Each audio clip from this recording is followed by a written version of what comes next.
What's up, World of Music 1030? Welcome to another episode of the podcast. This time I have with me my cousins, Amanda, Josh, and Randy. If you guys want to go ahead and introduce yourselves. I'm Amanda. My name is Josh. My name is Randy. And these guys are some musical people that I know. And most importantly, they performed over at the Indonesian Culture Night, in which they displayed, obviously, Indonesian culture. And these guys played some music there. And we're going to talk a little bit about that, and they're also going to talk a little about themselves. You guys want to talk about what you guys do, maybe what instruments you play? I can go first. I play piano, guitar. I started uke, but I mostly sing. And with the singing, I do a lot of leadership, so I like to host a lot of bands, and whenever people ask me for gigs, I like to bring people around. So I like to consider myself a loosely use the term band member of whatever sorts. So that's me. And for me, I grew up playing acoustic guitar. I'm trying to dabble in electric right now, but acoustic is definitely the main instrument. For me, I grew up playing piano. Couldn't stick around to an instrument, so I did drums, and then saxophone for a while. Got back into guitar, and then went back into piano. Those are kind of my main. It's just guitar, piano, sax, and singing for the most part. So yeah. Okay, and I'm also curious how you guys ended up deciding to play those instruments, how you learned it. Maybe parents had you do it, or did you guys just one day want to start playing?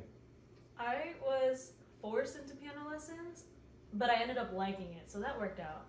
But the guitar stuff and the singing was kind of self-motivated, and it branched off from my love from piano, which also started my love for music, and I began to appreciate like pop music, and that made me want to pick up the guitar and singing. So I did do lessons for singing, but otherwise it was really self-motivated, and a lot of the music just clung on to me really fast, and it just never left. Yeah, for me, I was forced to do piano lessons maybe for like a couple months, but I hated it, so I quit. Yeah. And part of me really wishes that I kept going. Mm-hmm. I regret it so hard that I didn't do that. Even guitar was just like watching YouTube videos and trying to look at fingers and memorize shapes. Yes. So yeah, that's right. Yeah, I mean, like likewise with my sister, my parents forced us into lessons, but I definitely had a much lighter approach to it because I wasn't like heavily just stuck on piano. I was able to like try and do a bunch of different instruments, but I think overall what kind of brought me back into the main ones that I do are piano and guitar as well as singing. It's just the overall influence of today's like music and how like honestly everything's pretty easy to learn. If you just set some time down and you learn it, like I feel like that's what really inspires me to continue just learning new instruments, new songs, and that's what kind of keeps me stuck in cemented in, if that makes sense. Yeah, I get you. It's pretty typical for all of us since we grew up in Asian households that we were all forced to play the piano. Yeah. Because it would help us further our education or something. My mom wanted me to play piano for church. Yep. I never did. This is how you become successful. Well, you never played piano for church? Oh, actually I did, but that wasn't that was a side hustle. Oh, okay. That did not end up being my passion. Definitely. Typical, really. All right, let's go move on to the next question I have for you. So, obviously you play instruments, we were just talking about that, so what kind of music do you play then? And did like your background, like how you grew up, affect that in any way? I like to sing a lot of pop, R&B, soul music. I had an uncle who really enjoyed that music, so I heard it a lot in the car, and then that stuck with me, so that influences my preference, but two, the songs that I enjoy singing, because I also just, personal bias, I think they're the best singers, R&B and soul singers. I did listen to a lot of Indonesian music, specifically Batak music, which is like our ethnic region. And that also, they have a lot of soul to them, so I just kind of worked out that the Western soul and the Indonesian soul music that I grew up listening to influenced the way I sing, the kind of music I gravitate towards. I also like a lot of ballads, which is what I grew up on, and I think even now in my adulthood, I still gravitate towards those things. And even the piano or the guitar styles that I would play, also jazz, R&B, soul influence. And it's just brought me here, and I cannot undo it. Oh well. That's fair. Yeah, definitely a similar R&B, neo soul influence. Growing up, there was a lot of older kids that were into R&B, so that kind of made it cool at a young age. Yeah, I get you. And my parents didn't allow me to listen to music that was not Christian or religious music. Yep. So I had to like change tabs when my mom came in. Just say it's a skill we all have to master at some point. Right. And then eventually, me and my friends that I grew up with were all into the same kind of music. And then in college, I met a lot of talented musicians. And playing for like a gospel church kind of changed the way that I think about like R&B and soul and playing guitar in that sense. So yeah. I'd definitely say like music that I grew up with was I feel like I really got into music at like in 2007, 2008-ish kind of. Not the year. Whoa. I mean, most definitely like. You were like 5. Yeah, but the thing is, I was in kindergarten, and that's when my uncle illegally downloaded songs on my iPod.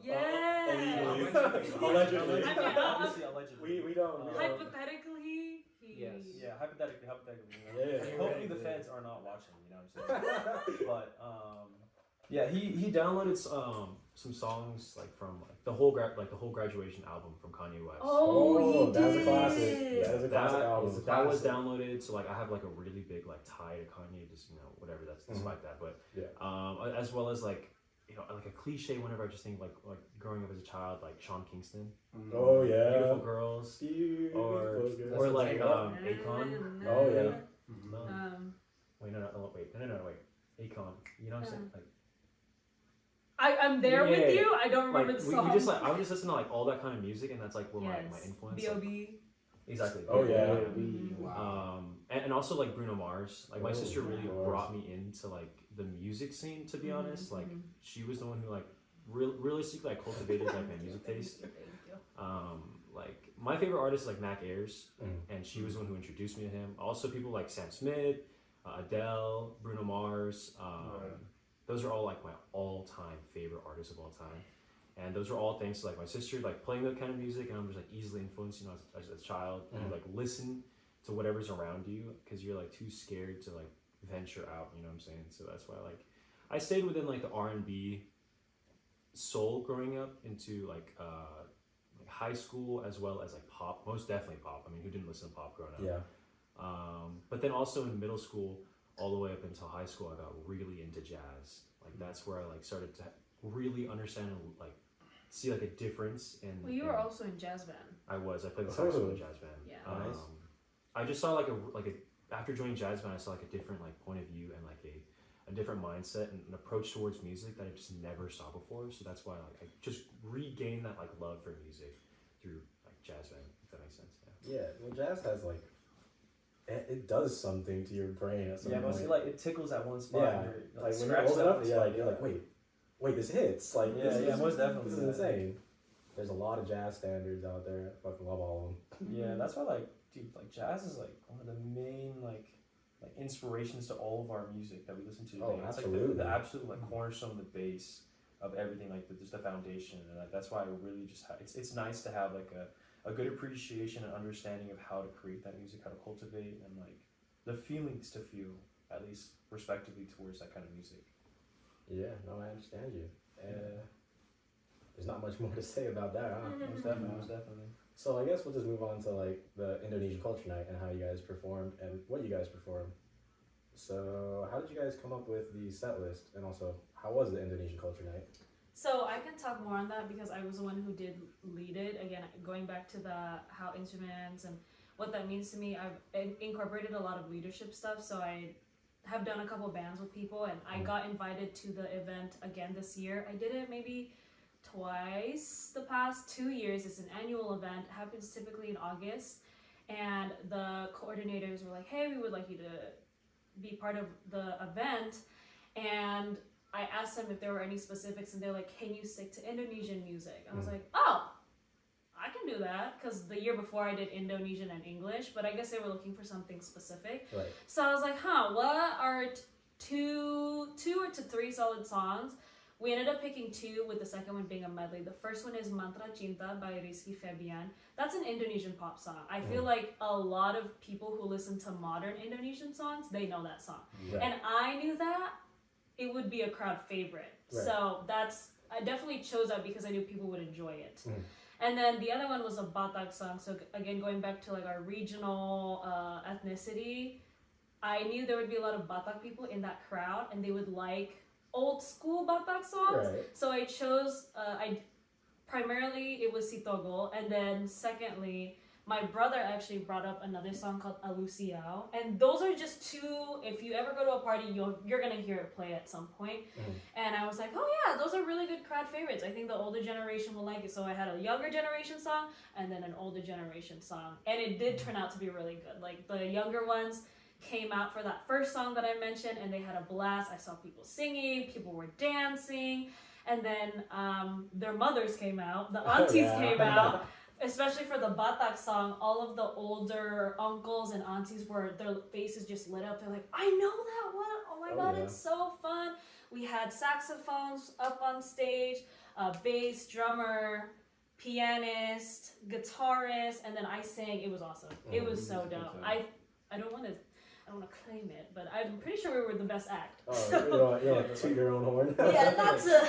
Like, something to include definitely was this like past Indo Culture Night was the first time we've actually had a full Indonesian band. Yes. Because our years before, we'd have some friends. Who are not Indonesian, and like they're amazing artists, like and musicians, but what I noticed at the time when we were not performing like before, but rehearsing like that kind of like home feel that we get from playing like Indonesian music that we grew or close at least to. listening to it. Yeah, most definitely. Like it was like you can understand that bond. Like we added our bassist late, like I think like a week before our performance. The week of actually. Yeah. Oh, And he was like someone Picked it that up. nice. like So grew up in our fast. area. Yeah. We've seen him grow up, but he randomly picked up the bass. Like he's been to all these parties and everything. I had no idea. I've never done a thing with him ever. Yeah. I don't And think he's ever played like that. No, No, that was his first concert, Really? He played Yeah. at like small church things, but not like a to- big yeah. stage. And the Wow. attendance was like I want to say 1,000+ people. Oh, There was wow. a lot Yeah. of people. And like That's a good turnout. he immediately like understood that like home feeling of how to play it, how it sounds, how to bring that feeling to an audience, and he like just straight killed it. And that's why I think that's something that's been something so important as to how we came up with the band, and how we created like almost an atmosphere, like a little bit of a bubble, like a sense of, hey, like you know this kind of music, or if you don't, you're gonna feel like it's home for you because we're creating that atmosphere already with like the way that we play together. So I say like definitely, even in not even just like music aside, the songs aside, like the way we played as musicians together and understood that familial like bond, right? That our like just growing up with our families and everything, like it just hits so differently because we're able to like all like, oh yeah, it's like this, like no, play it like this, instead of being like, wait, what does it sound like again? What does it sound like? So yeah, Because you're not emulating. This is just something that you've grown up with. This is like authentic. exactly. True authenticity, definitely. And as for the music itself, when you guys performed, did you perform it like as the like original artists would play it, So or just throw in your little? the Mantra Cinta song, there is a radio version, but then I found one on YouTube that had saxophone. So that's where Randy's best friend came in, and another one of our mutuals. I really wanted to incorporate something really fun and cool, and I found that saxophone version. Well, a version with saxophones, and I don't think we played it exactly. Randy like helped the saxophone players a lot to modify the ad-lib so that it was have little flares. Yeah, that would, like, get not the exactly to Right. the note. Right. And even Josh added his flair too. So we used the original as a guide, but we did not do it exactly. Same thing with the Batak songs. Those we found like little versions, and then we just kind of switch up the structure, add a little saxophone parts to make it fun and interesting. Oh, nice. Yeah. Do you guys have any Indonesian music recommendations? Ooh. Josh, I feel like you would have a couple. Oh, maybe not Indo. Maybe not off the top of your head, huh? Besides, of course, Situ Morang. Right, that's so true. So for context on the Situ Morang song thing, our parents' last name is Situ Morang, and there's a popular Indonesian song, I believe called Situ Morang, where they just go Situ Morang, and at some family parties they typically play that because it's their last name and they have a lot of fun. So yeah, back to the question, I guess, or the answer to the question. I guess I can chime in on that when Randy finds someone on Spotify. I think, well, now I'm blanking out. Damn. What? Definitely Mata Cinta by Rizky Febian. Wow, I can't think of any. Kesempurnaan Cinta by Rizky Febian as well. You find one? I got one. It's called Di Dekapmu. So DIDEKAPMU by NSG. It's kind of like an Indo soul vibe. Nice. It's a good one. All right. No, I'd say Kasmaran by Jazz, KASMARAN. It's like such like a slow kind of Like jazzy. it's super jazzy. Yeah. I don't know. It's just like such like a feel good type of song. I'd say that, or even like something as simple as like Cinta dan Rahasia by Yura Yuta. It's CINTADANRAHASIA. Yeah, I said that right. Like it's a like lot of letters. honestly, when you add like a song, like just make a playlist, like a standalone playlist on Spotify, and you just put one Indo song. The recommended songs almost always hit. And Bless you. I'll say it again. I'll say it again. When you add on like a song onto Spotify, like into a new playlist, just like any other recommended songs are pretty much pretty good. I'd suggest those. But other than that, like even me personally, like I listen to Indo songs, but I don't save them, which is why like I don't know. I like all the classics. All the classics. You could just search up Indonesian classic songs, and like you'll love all of them. Yeah. Like it's just feel good music. Right. It's cool how a lot of modern Indo music is very heavily influenced with jazz related Oh stuff. yeah. I feel that not that many people realize how big this jazz scene is. Yeah, it is Yeah. huge. It's like everywhere. Yeah, it's crazy. Not that many people realize that a lot of Indo people are talented. Yeah. Good at jazz music. Oh yeah. Speaking of talented, do you have any Indonesian artists that you want to like throw out there besides Nikki? And Rich Brian. There is this like old school one. His name is Chrisye, CHRISYE. He's like a classic. I don't know a lot of his stuff, but if we ask any of our parents, they'll definitely know. So I think he kind of set the tone for Indonesian pop. I also think that Afghan, AFGHAN. I saw him live, insane. He is so good at what he does. He's like a ballad singer, which really pulls out my ballad heart. Oh yeah. So talented. And then lastly, I think Yura Yunita, YURAYUNITA. She's been doing a lot of like cultural stuff. So not even her own culture. She's Sunda, which is funny because I know you're half Sunda. Yeah. But she does a lot of Sunda inspired music, also Balinese and different islands. So I'm really interested to see her music. She really incorporates the multicultural diversity Indonesia in her music. So I really enjoy listening. Yeah. I think I'd say like Hivi or Hivi or something, like HIVI exclamation point. They like do a lot of like Indonesian songs that are super poppy.